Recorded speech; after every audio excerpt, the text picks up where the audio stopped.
Rockaways Productions presents The Casey Waters Show, Episode 188, Complicated Occupation. Hello, I'm your host, Casey Waters. Today's show will feature background footage from the Mount Evans area of Colorado. This is west of Golden. Also, I'll feature background footage from the Curtis Creek area between Old Fort and Mount Mitchell, North Carolina. Also, I'll have background footage from the Blue Ridge Parkway from around Highway 80 until Linville Falls. So, tonight's show, I will continue on with the intimidation. Here, I'll look at how intimidation affects us and what we could do about it. Also, later on in the program, it's complex occupation. Here, I look at the Occupy Wall Street movement, how it has grown, and how it has become complicated. But why complicated is not necessarily bad. Sometimes complicated is good. So, hold on and I'll explain why and how. So, now let's continue with the intimidation.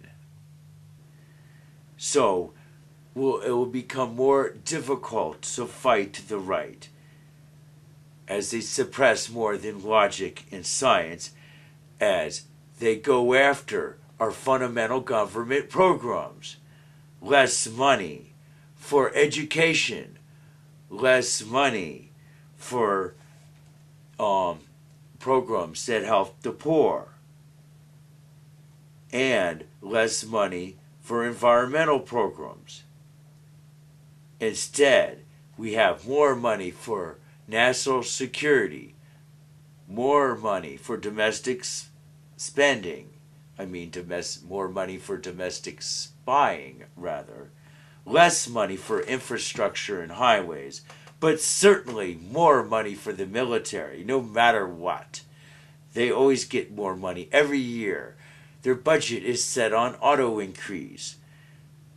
They get more and more money than we know, and they waste a lot of it, where a lot of that money can be spent on education, highways, and other infrastructure, welfare programs for the poor that are critically needed, mental health, environmental programs, and others. All this is being suppressed as corporate America and the military take over. Will this nightmare become true? Well, we'll see. Can we fight it? Yes, we can, and we are, with the protests on Wall Street and across the nation. Occupy Wall Street. Why not? Even Occupy NCSU, my alma mater, apparently is having its own protests. We need to stand up to the corporate elite and stand up for the common people and let them be taken care of. We can't always take care of ourselves, and finding a good job with good benefits, well, chances are, will only become more difficult in the future. So thus, welfare programs, even though hated by the right, will become more important in the future, perhaps to the children of conservatives. Think about that, you conservative people who hate welfare. You might not like it, but your children might desperately need it in 30 or 40 years. Are you going to let them die then as they get older? Or are you going to let welfare save their lives and allow them to live a longer, decent, happier life? Anyway, is the military and national security worth all that suffering? I say no. I say we could be secure, just as secure, with a lot less military budget. Anyway, and a lot more money spent on welfare for the poor and other programs. Anyway, of course, we're being faced with the speed up. Chances are we're being worked harder and harder at work for the sake of corporate America, as the corporations and the CEOs and the shareholders reap the benefits, and as the workers benefits and the workers benefits and perks that make it worthwhile to work there get less and less for the lower tier workers, less and less of a pension plan, poor health plans, and health plans that cost more, and wages that don't keep up with inflation. That's what we're heading for. And harder working conditions to boot. Harder working conditions, lower wages, less benefits, less retirement. You see why we're going to need welfare more in the future? We can't have free enterprise and no welfare. It's just not going to work, you know. The corporate elite is going to rule us and run us down. And we're not going to have any money, and we're going to be all very poor, especially when we're older. Well, except for a few lucky ones. So, how do we turn this around?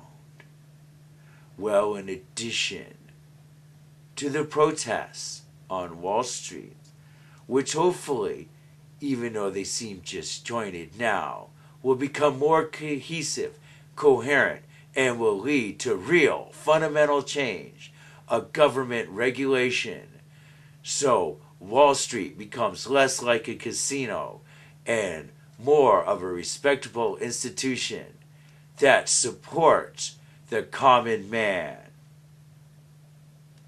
So, how else can we fight it? Well, of course, I got the imaginary territories on my side, as I have my own religion.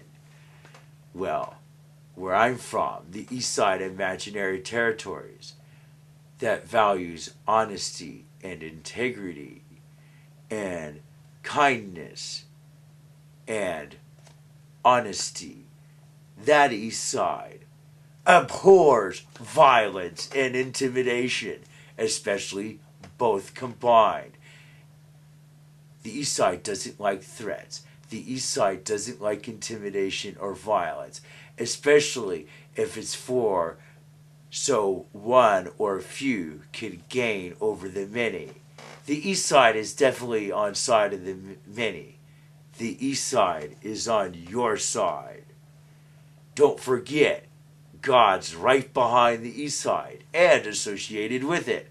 God's on your side.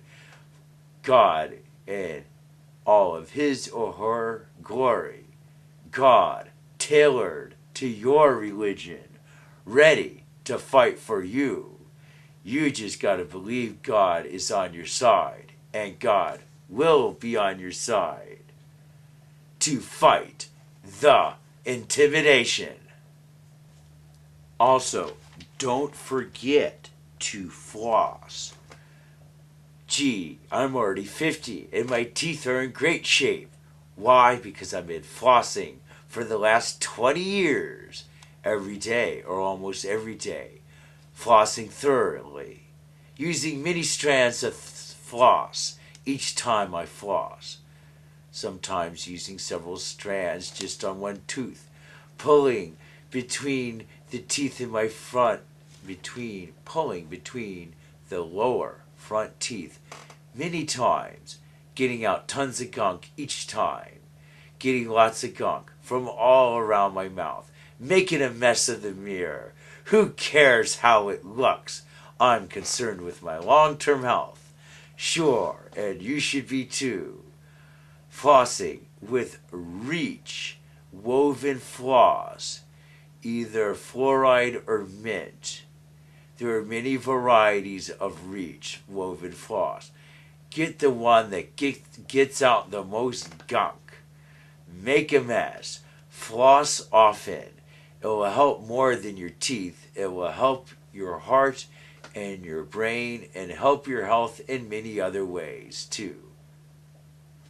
So, don't forget to floss. Also, don't forget to demand better food. Remember, everything's becoming sugar and salt. Sugar and salt. Phooey, I'm tired of sugar and salt. And no artificial sweeteners either. Let's have things that taste less sweet and taste less salty. Come on, let's do it. It's better for us. Let's stick up for better foods. Foods that are not genetically modified. Food that is produced locally without hormones and with genetically diverse seeds instead of monoculture as promoted by Monsanto. No, we don't need Monsanto's monoculture. Fooey on Monsanto. What we need is diverse seeds. So we need diverse seeds of each crop, many varieties of corn, hundreds. Why not? The more the merrier. We can make things work right. Sure. Anyway, so don't forget, stick up for better food. Pay attention to your food. Taste it as you're eating it. Eat more slowly. Analyze your food, just like I did when I was 5 years old. That's when I acquired my finicky taste. Gee, meat is highly variable. A lot of it's horrible, and so on and so on. And always known it, because I always paid attention to taste and always been finicky. Pay attention to your food. Demand better food. And don't forget to floss. Seriously, it'll make a big difference for you. I hope you have enjoyed this section of The Casey Waters Show. Now, it is time for Complex Occupation. Here, I look at the Occupy Wall Street movement, how it has grown and become complicated. And I look at some other things too, all thrown in there, just to make it more complicated. But sometimes complicated is better. Why? Because you incorporate more angles and points of view, and perhaps point the way to more solutions. You just have to be willing to listen and try to absorb it all and try to learn as much as you can, or review as much as you can. For much of this we already know, of course. We're just going over it. We don't think about these things much. As in much of the stuff discussed on the Casey Waters Show. That's one of the reasons I bring up these somewhat obscure philosophical points of view and weird ways of looking at things, because they're not often thought about or discussed. But anyway, so let's get started. So everything's complicated, many things going on, many problems with many solutions. So, one of the problems we are dealing with, or a potential problem, it's one of those things that's good and bad, is big pharma, as I call it. That is, the pharmaceutical industry. Sure, it's good, as drugs become better and better, more effective, and able to fine-tune on various needs of the patients and improve various symptoms, etc. However, there's problems with side effects. A lot of these drugs have side effects, which can be dangerous. Another problem is, in the past, people typically took prescription medication for a short time. Well, I'm talking about maybe 1975 and prior. If people were sick and needed it long term, that was one thing. But for many ailments, such as psychological conditions and depression, perhaps it was only prescribed temporarily. Now, in modern times, around 2010, 2011, prescription medicine for psychological needs is prescribed more regularly for more people, for a more wide range of mental conditions. And these drugs not only are being prescribed for a wider range of conditions, but they're being prescribed longer, for longer term instead of short term use. It's long term use. Well, long term use could have more side effects. So it's something we need to be aware of. Is there other solutions? Sometimes there are. Each case is different. I am not a doctor or psychologist. Since we're talking about this, of course you would have to consult with your doctor or psychologist. But just be aware that sometimes medicine is prescribed, well, perhaps a little too much, in the sense that there might be alternatives that don't involve prescription drugs, or perhaps involve different prescription drugs, or shorter prescription drug use. As I said, talk about it with your doctor or psychologist. Anyway, so for me, I'm lucky. I'm not taking any prescription drugs. As I roll along at 50 years old. Now, let's dive into the Occupy movement. The Occupy Wall Street movement. This is what the show is really about. But it's about, as I said, more than that. But Occupy Wall Street. Okay, that's what they're up to. And what I guess the nation, in a sense, is up to, and the world. Occupy Wall Street. That's where they chose to occupy. Why? Because reform is needed on Wall Street. Why? Because rich people and people who make a lot of money on investments, rich corporations and the like, especially those who actually earn over $1 million per year, perhaps should be taxed a little more. Sure, why not? It makes sense. Tax is needed on the wealthy because it could raise more money. A little bit of a tax hike on the wealthiest Americans could generate a lot of income. Also, we have to look at the imbalance of wealth in the country. That is also what the movement's about. And this imbalance is created by several things. By the tax structure favoring the rich and punishing the poor. By the laws on Wall Street, which also favor the rich. Remember, Congress is full of lobbyists representing corporate America and corporate interests. But what about the interests of the poor people? What about the interests of the consumer?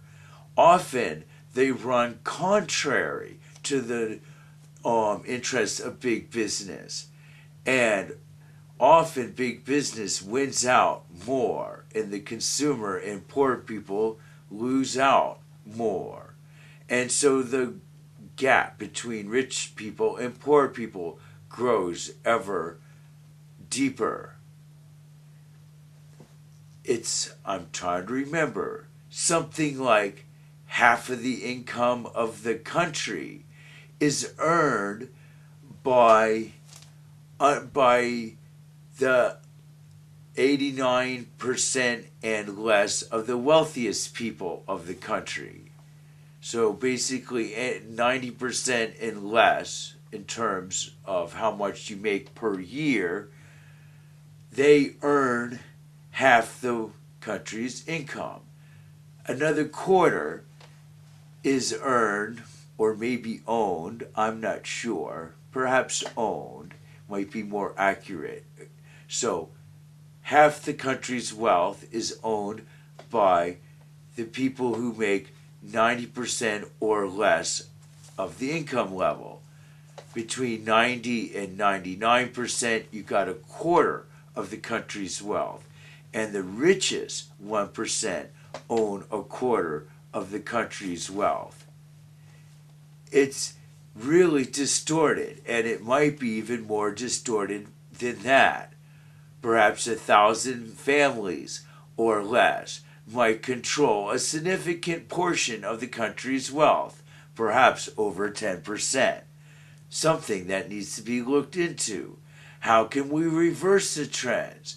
Well, we've got to have regulation of Wall Street investments to make sure that they're not deceptively packaged and sold, so the investor knows what they're investing in.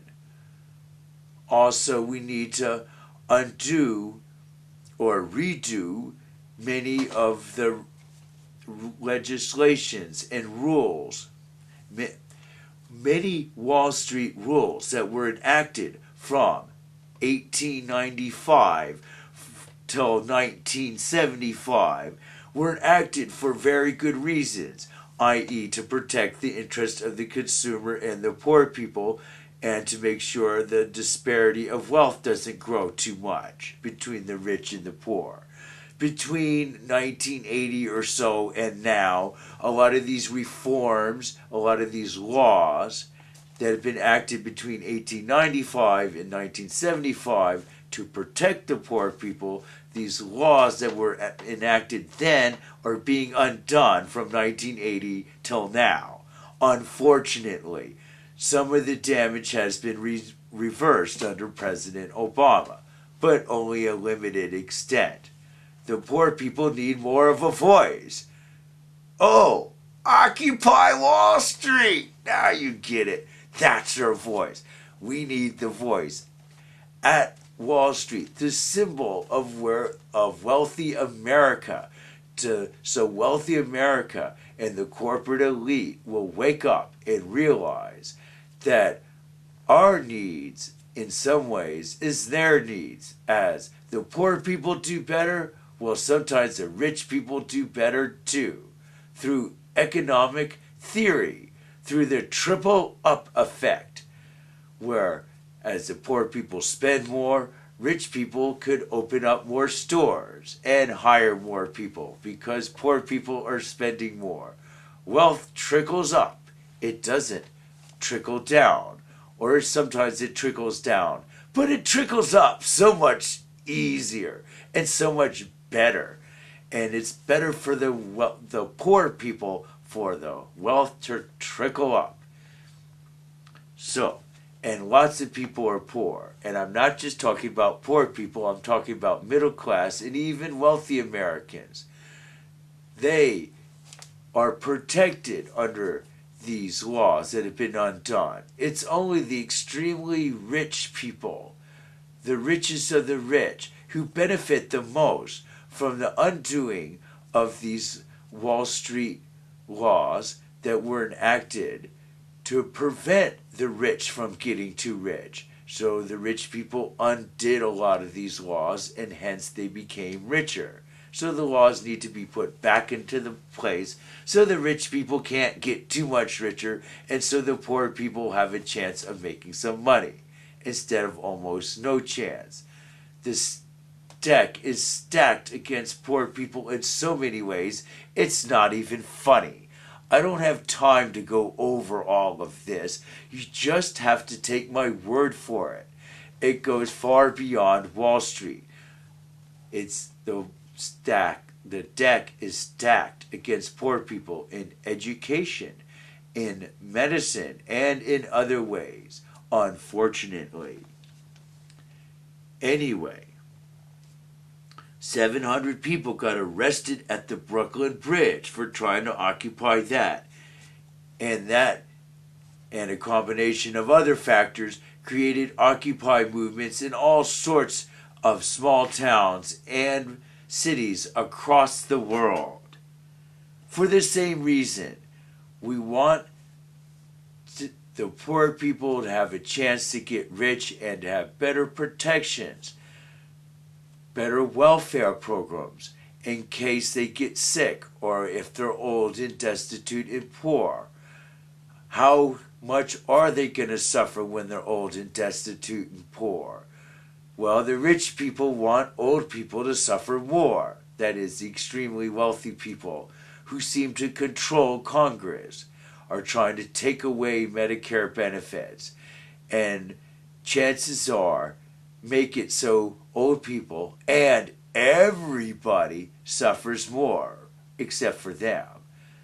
So maybe 0.001% of the population gets everything improving, and the 99.999% of the population suffers.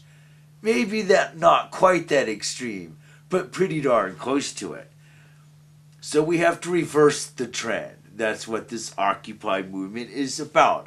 And you reverse it by many ways, not just Wall Street reform, but by education reform, by reforming the banking system, reforming how public assistance works so public assistance can assist the poor better instead of less. We need more public assistance, not less. We need less restrictions on it, not more. That is, restrictions that make it hard for people to qualify. Things are tougher than you realize, and they might be tough. Casey Waters Show. Producer, Casey Waters. Graphic editing, Judson Laird. Please note our new email address, CaseyWaters2 @CaseyWaters.com.